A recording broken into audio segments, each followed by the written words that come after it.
अमीर भाभी और गरीब ननंद की बरसात में छत। लेफ्ट लेफ्ट आगे आगे, राइट लेग पीछे पीछे, आजा यारा लेट्स स्टार्ट वे। सर को घुमा ले राउंड, पैर जरा अप डाउन, इतनी सी ये बात वे। ओए डांस पे चांस मार ले, ओ सोनिया डांस पे चांस मार ले। तभी उसे देख प्राची भाभी क्लैप करती है। ओहो क्या बात है, आज मेरी ननंद बहुत खुश है, डांस हो रहा है छत पर। हाँ भाभी, मौसम ही इतना सुहाना है, उसके बाद हमारा इतना बड़ा घर, इतनी बड़ी छत पर डांस तो मैं कर ही सकती हूँ। अभी आइए ना। हाँ बिल्कुल। तभी दोनों डांस करने लगते हैं। तभी एक पत्थर में लिपटा कागज मोनिका से टकरा जाता है। मोनिका नीचे देखती है तो वहां शेखर धीरे से कहता है, मोनिका बेबी, ये लेटर मैंने दिया है, उसे जल्दी से पढ़ लो, मैं जा रहा हूँ, बाय, वरना कोई मुझे देख लेगा। वो लेटर जब तक मोनिका अपनी छत से उठाती तब तक उसकी भाभी प्राची सब कुछ पढ़ लेती है। मोनिका, ये सब क्या है? तुम किसी से प्यार करती हो? माँ जी को खबर है इस बात की? और इसमें क्या लिखा है? वो तुम्हें कल मिलने के लिए बुला रहा है पार्क में? सच सच बताओ, इस बात को कितना टाइम हो गया है? अब भाभी, दरअसल शेखर और मैं 2 साल से प्यार करते हैं, किसी को भी इस बात के बारे में नहीं पता, और वो बहुत अच्छा लड़का है। हम दोनों एक दूसरे से शादी करना चाहते हैं। मैं आपको भी बताने ही वाली थी, इतने में शेखर ने ये लेटर फेंक दिया। भाभी प्लीज सपोर्ट मी, माँ तो कभी मानेंगी ही नहीं। देखो, अगर लड़का अच्छा हुआ तो मैं माँ जी को जरूर मना लूंगी। बताओ कहाँ रहता है, कितना बड़ा घर है, कितने लोग रहते हैं? वो भाभी छोटी सी झोपड़ी है, माँ बेटी साथ रहते हैं, और कोई नहीं है वहाँ। शेखर भी बेचारा अकेले हैंडल नहीं कर पा रहा, माँ जी अकेले रह जाती हैं, इसलिए मैं जल्द से जल्द शादी करना चाहती हूँ। वॉट? गरीब झोपड़ी और अकेले माँ रहती है? मोनिका, तुम्हें क्या हो गया है? तुम्हारी चॉइस तो इतनी लग्जरी थी, अमीरों में रहने वाली क्लासिक। तुम अपने घर के काम नहीं करती, उस घर में जाकर कैसे काम करोगी? कैसे उस छोटे से घर में रहोगी? और ये इतनी बड़ी छत, वहां तो छत भी नहीं होती, सिर्फ छप्पर होती है। नहीं, ये रिश्ता मुझे ही तुम्हारे लिए ठीक नहीं लग रहा, तो मैं माँ जी को कैसे मना पाऊंगी? प्राची गुस्से में जैसे ही जाने लगती है तो मोनिका उसका पैर पकड़ लेती है। प्लीज प्लीज भाभी, मैं आपके पैर पड़ रही हूँ, आपके आगे हाथ जोड़ रही हूँ। मैं शेखर से बहुत प्यार करती हूँ, उसके बिना नहीं रह सकती। प्लीज आप माँ को किसी तरह भी मना लीजिए, मैं उससे ही शादी करूंगी। भाभी प्लीज प्लीज। मैं तुम्हारी बात समझती हूँ, लेकिन ट्राई टू अंडरस्टैंड। मुझे घर में तुम्हारे भैया और माँ जी से भी बात करनी होगी, जो मैं वक्त रहते कर लूंगी। 2 दिन गुजर जाते हैं। नंद भाभी इसी टेंशन में रहते हैं कि घर वालों को आखिर ये बात बताएं तो कैसे बताएं। 2 दिन बाद इतनी बारिश होती है कि छत पर सास, बहू, नंद, पति सब नहाने लगते हैं। देखा, बारिश में सबसे ऊंचा घर हमारा ही है। हमारी छत भी कितनी अच्छी है ना विवेक बेटा? हाँ माँ, मैं तो सोच रहा हूँ जब मोनिका की शादी होगी तो इसी छत पर मंडप लगवा देंगे। इतनी बड़ी तो है हमारी छत, बरसात में कितना मजा आ रहा है। मैं सोच रहा हूँ यहाँ पर थोड़ा झूला और बाग बगीचा करवा देता हूँ, जिससे और अच्छा लगेगा, और हम यहाँ बैठकर कभी भी चाय पियेंगे। मैं तो अपना ऑफिस का काम भी करूँगा। अरे हाँ, आपने बातों ही बातों में क्या आइडिया दे दिया। अब तो हम छत को और डेकोरेट कर लेंगे। हाँ वैसे अच्छा तो बहुत लग रहा है। भाभी प्लीज, माँ का मूड बहुत अच्छा है, उनसे बात कर लीजिए। ठीक है माँ जी, अब ज्यादा बारिश में मत भीगिए, कपड़े बदल लीजिए, मुझे आपसे बात करनी है। मेरा मतलब है आपके लिए पकौड़े लेकर आती हूँ। ठीक है, जा ले आ, वैसे भी अब बारिश कम हो गई है। कुछ देर में सब बारिश में नहाने के बाद कपड़े बदलकर मजे से चाय पकौड़े का आनंद लेते हैं। उसी टाइम प्राची मोनिका की बात सास और पति को बता देती है, जिसे सुन दोनों गुस्से में आ जाते हैं। ये क्या कह रही है बहू तू? तुझे होश भी है? और तू इसकी बात कैसे जानती है? माँ जी, मुझे भी नहीं पता था, पर पता चल गया। अब अगर मोनिका अपने मनपसंद लड़के से शादी करना चाहती है तो आप मान जाइए। क्यों हम उन्हें मौका दें कि वो भागें और 4 लोग बात बनाएं? नहीं, ये शादी नहीं हो सकती। वो लड़का कहाँ रहता है, कैसा घर है, अमीर है तो ही हम मानेंगे, वरना हमें तो लव मैरिज भी पसंद नहीं है। भैया मैं जानती हूँ आप नहीं मानेंगे, वो अमीर नहीं है, वो सीधा साधा अच्छे दिल का इंसान है, और छोटा घर है, पर मैं उस घर में रह लूंगी भैया। माँ प्लीज आप दोनों मान जाइए। प्राची, तुमने इसे बिल्कुल भी नहीं टोका। मैं और माँ तुम्हें उस गरीब लड़के से शादी करने की बिल्कुल मंजूरी नहीं देंगे, समझ आई बात तुम्हें?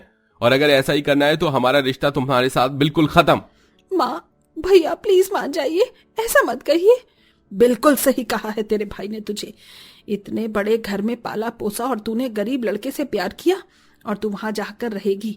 मुझे तो समझ नहीं आ रहा कैसे, लेकिन तेरी अकल खुद ठिकाने आ जाएगी। चली जा मेरे नजरों के सामने से। माँ जी प्लीज ऐसा मत कीजिए।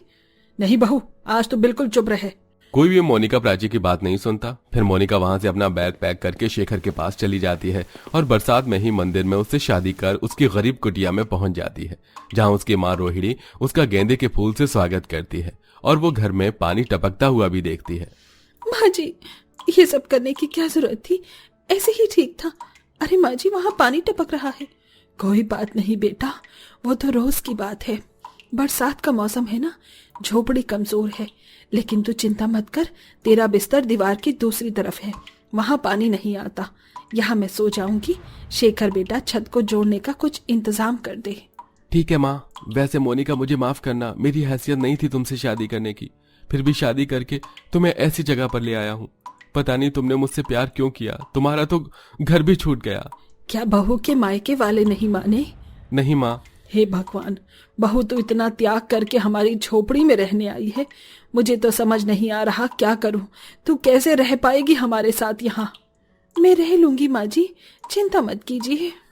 फिर शेखर तिरपाल लाकर झोपड़ी के ऊपर लगा देता है और एक पत्थर भी रख देता है जिससे आंधी में तिरपाल उड़े ना।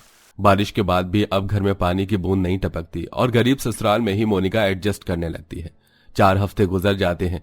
इतने में सास के साथ वो चूल्हे पर खाना बनाना, गाय को चारा खिलाना और गरीबी में रहना सब सीख जाती है।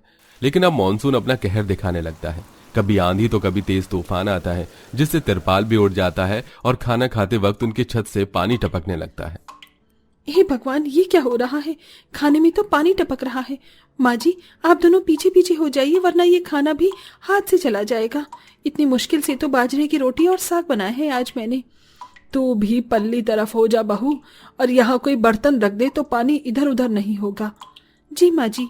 मोनिका उस तरफ कोई पतीला रख देती है जिससे पानी उसमें इकट्ठा हो जाता है और तीनों जने दूसरी तरफ बैठकर जैसे तैसे खाना खा लेते हैं। अब सोने की बारी आती है, तब भी घर में धीरे धीरे पानी आ जाता है और सबकी आंख खुल जाती है। अरे बाप रे बाप, मैं तो भीग गया, कहीं मोनिका ना भीग जाए। माँ आप धीरे से इसकी चटाई उस तरफ खींच दीजिए, मैं नहीं चाहता उसकी नींद खुल जाए। ठीक है बेटा, वैसे भी वो बहुत परेशानी में रह रही है। तभी माँ बेटे धीरे से उसकी चटाई दूसरी तरफ खींच देते हैं जिससे उसकी नींद न खुले और रात भर आए पानी को बाहर फेंकते हैं। ऐसी सुबह हो जाती है। फिर मोनिका घर के काम में लग जाती है। बार बार गरीब नंद की छत टूटती थी और रिपेयर होती थी। वहीं अमीर बहू तो खूब ठाट बाट से अपनी फैमिली के साथ छत पर मजे कर रही थी, लेकिन उसे अपनी नंद की भी याद आती है। और जब वो अपनी नंद से मिलने के लिए घर पहुंचती है तो उसे ऐसी हालत में देख परेशान हो जाती है। हे भगवान, मोनिका, ये तुमने क्या अपनी हालत बना रखी है? तुम कैसे इस जगह रह सकती हो, एक अमीर घर से होते हुए? और तुम्हारे घर की छत तो टूट रही है, पानी आ रहा है। मुझे फोन कर देती, क्या तुम मुझे अपना नहीं समझती? भाभी, ऐसी बात नहीं है, लेकिन जिस घर से मैं बेदखल हो चुकी हूँ वहां से मदद कैसे लूं? और आप मेरी चिंता मत कीजिए, मैं यहाँ बिल्कुल खुश हूँ, ठीक हूँ। तुम चिंता मत करो, मैं माँ जी को मनाऊंगी। हेलो बेटा, चाय नाश्ता कर लो। माफ करना, आज पकौड़े नहीं बना सकी, घर की हालत देखकर समझ सकती हो। कोई बात नहीं आंटी जी, मुझे इस बात की खुशी है कि मेरी ननंद यहाँ खुश है, चाहे जैसी भी है। फिर दोनों नंद भौजाई एक दूसरे से खूब बात करती हैं और कुछ देर बाद प्राची घर जाकर सबको मोनिका के बारे में बताती है। ये बात सुन उनका थोड़ा दिल पिघल जाता है। माँ जी, आपको अपनी बेटी को खुश देखना था ना। वो अपने जीवन साथी के साथ बहुत खुश है, लेकिन गरीबी के कारण मजबूर है, ठीक नहीं है। उसे हम सबकी बहुत याद आती है। प्लीज माँ जी मान जाइए, हमारे अमीर होने का क्या फायदा जब हम उनकी मदद नहीं कर सकते। अब तो मान जाइए। और विवेक, वो पढ़ा लिखा है, अगर आप उसको अपनी कंपनी में जॉब दे देंगे ना तो मुझे पूरा विश्वास है वो गरीबी से जरूर निकलेंगे। जानती हूँ मोनिका से गलती हुई है, पर अब माफ कर दीजिए। ठीक है बहू, तो बिल्कुल ठीक कह रही है। वैसे भी अब मैं अपनी बेटी से और दूर नहीं रह सकती। और मैं अपनी बहन से, रक्षाबंधन भी आ रहा है, जब तक तो मैं उसका घर बनवा दूंगा, फिर उसे टूटी छत में नहीं रहना पड़ेगा। आखिर अच्छी भाभी अपनी नंद के लिए घर वालों को राजी कर लेती है। फिर दोनों उनसे मिलने जाते हैं। मोनिका इस बात से बहुत खुश होती है और अपनी भाभी को धन्यवाद करती है। अगले महीने विवेक अपनी बहन को मजबूत घर बनवा देता है और उसके पति को अपनी कंपनी में नौकरी देकर उसके जीवन को सुरक्षित कर देता है। इस तरह आप देख सकते हैं नंद भाभी के प्यारे से रिश्ते से दोनों घर के रिश्ते और बेहतर हो जाते हैं।